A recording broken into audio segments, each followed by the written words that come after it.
So during the Hermit's Peak Calf Canyon fire, the Forest Service Chief Randy Moore shut down prescribed fire projects, called for a review, and issued a new protocol for prescribed fire nationally. Dennis, what has changed since 2022 on the ground in New Mexico? So good question, Laura. Just like I had mentioned in the previous segment about the evolution of change that came post Cerro Grande, we're going through something similar.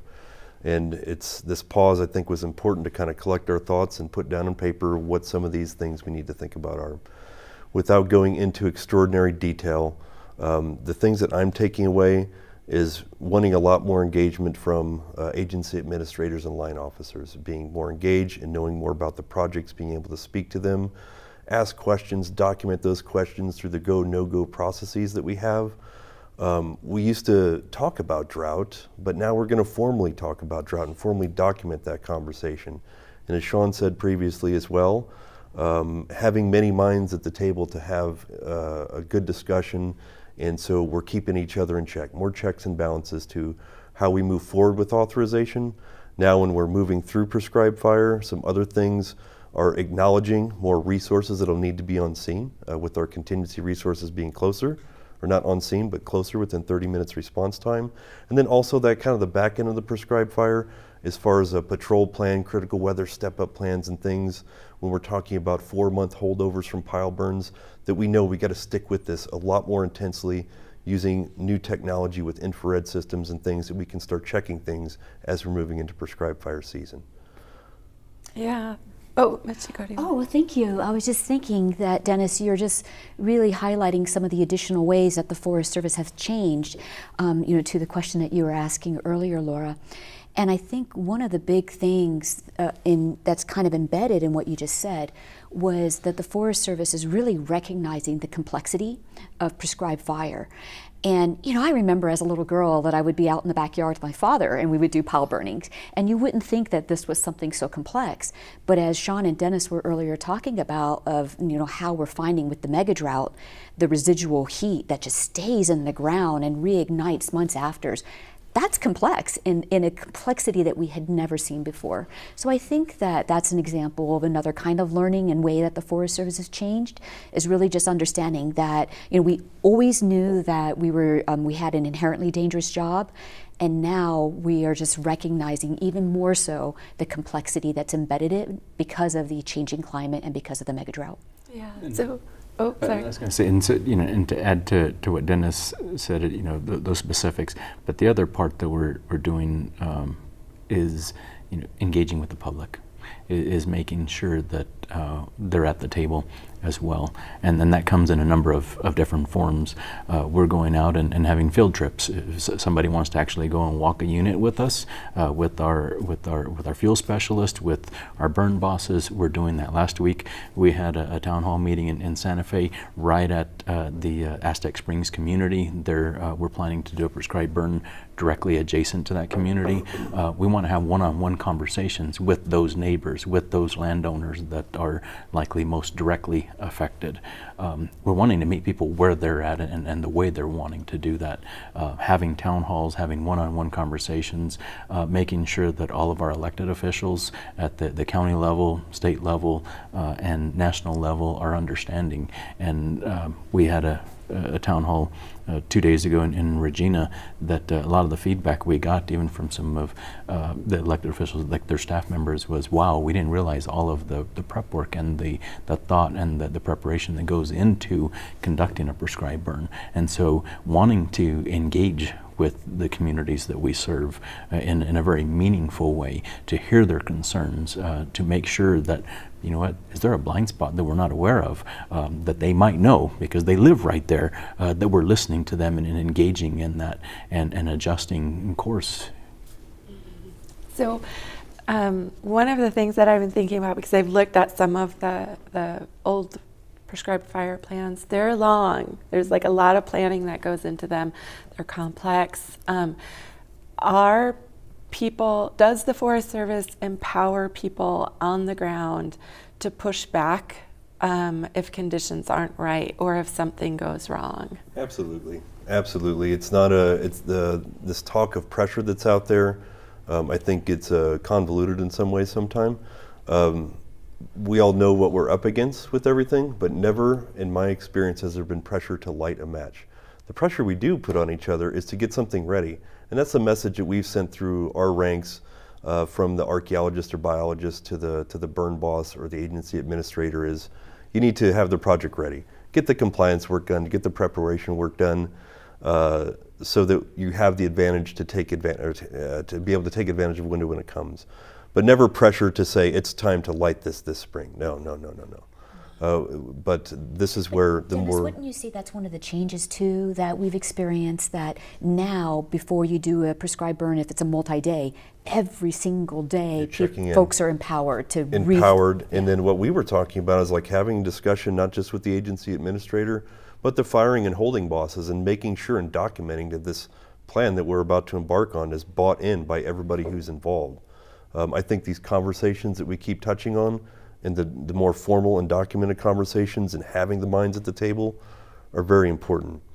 One comment I do want to bring up too is the timing of this tragedy is interesting with the wildfire crisis strategy, and that one thing that I see the agency doing, it would have probably still went on without this, but we're starting to think about and treat prescribed fire as the same crisis as we see wildfires unfolding. And I see the level of support starting to come from the agency and the coordination for resources, funding, all these different things that's coming together coincidentally with the timing of the strategy, but to really give the planned prescribed fire work where it's in our court to pick the time and place and conditions. We're starting to get the attention we need to focus more on it the way we need to. So, and the Forest Service is not unique this way, but I've been covering environmental issues for like more than 20 years, and I see how slow agencies like the Forest Service are to change. And, you know, from an outsider's perspective, it's easy for me to say, holy smokes, conditions and life basically on this planet has changed faster than some of our agencies have. Does the Forest Service have the capacity and the political will to really make these changes to keep up with what's happening on the forests? Absolutely. I think like Dennis said, you know, we have a very clear priority across the agency to focus and address the wildfire crisis. The health of our forests, and frankly, the health of our forests gets to the health and safety of our public, right?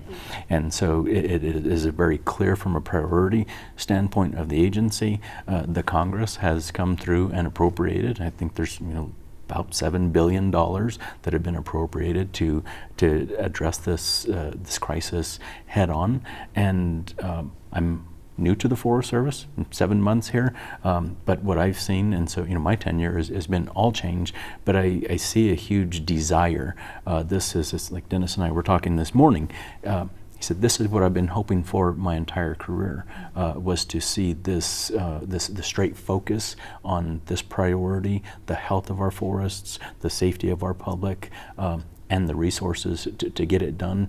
And so I can tell you, our team here on the Santa Fe is very excited and embracing all of the change, and recognizing that you know, we're in this ever-changing environment, and so we can't sit back, and you know, we have to be continually learning over and over again, and making those efforts, and you know, treating our forests the way we need to address this crisis. Reactive versus proactive. Yeah. We acknowledge, we talk about, we haven't touched on it yet, but fire is an inevitable part of our landscape and our ecosystems. It is. What we deal with on the suppression side and in the worst possible conditions when something starts in an unwanted time and place is reactive. And we still are going to continue to do that. We'll have to do that and give attention. But the likelihood of success on some of those events and the way they're unfolding, we're going to see more values and infrastructures in danger or lost or threatened, or more lost, I guess. But just thinking about this on the proactive side, and this is what we're going for. And like I do, this is a great opportunity, this wildfire crisis strategy. We have a long way to go because of what happened with building trust and being transparent and engaging our public. And it's a good thing it's forcing us that direction, because that's where we need to be. But to be on the proactive side and having the choice, knowing fire is part of the system, to be able to pick the time and the place and the conditions and the right resources with all these changes that we're going to start incorporating and learn from last year, our odds are way better. We talk about 99.8 whatever percent of success. And it's not getting hung up on something that happened last year. We have to get hung up on that to make sure that we minimize the chance of that ever happening again. We can't promise that it won't ever happen again, that a fire won't escape. But the odds in defending our values at risk, our communities, our ecosystems, our watershed, our tribal lands, everything, we have a much better chance if we can pick the time and place to reintroduce fire versus being at the mercy. If conditions keep changing and getting more extreme, we're not having great success in these suppression events. Well, so that's something that I would like for you to talk about a little bit. You know, there were people even before Hermit's Peak, Calf Canyon, who were going to oppose prescribed fire projects. Looking at a place like, for example, the Santa Fe watershed or any number of packed forests in New Mexico, if you couldn't use prescribed fire, what other tools are there? So the initiation of that project was before my time, but the person who was greatly involved with it was my mentor, and I spent a lot of time in there with him, the district, and all the treatments that went on to bring it to the condition it's in now. A lot of discussion was had about removal and mechanical work and this type of thing. And all that I've learned in my career, and then what you find is that watershed, there's one road in the bottom, and you're talking a 1,200-foot climb at 80%, 60% slope up to the ridge lines. There's no access. The tiny road that goes up there through Canyon Road, you're not going to haul log trucks down there. So like mechanical removal was not really a feasible option there, but as I've learned over 20 years, and not just the watershed, but everywhere, it's just not about removal and cutting. You can create activity fuel when you cut, something that's maybe more volatile for burning after you manipulate it. And then we have to think about the ecology and what we know about the fire ecology of our mountains and what role it played. And we know that we have a lot of landscapes that were considered frequent fire forests where fire was the recycler for this dead wood accumulation. It pruned the live trees, it kept the live tree densities in check, and it promoted more open stands. We can't replace that with mechanical work alone. That's what I've learned through my career, and I think the agency is on board with that and understanding. All tools are on the table when it comes to implementing these treatments, but we won't be successful with the wildfire crisis strategy in defense of our values at risk and the things that we care about without fire as part of the plan. Right. Okay. Thanks again. We will be back in 15 minutes for one final time to wrap up this conversation.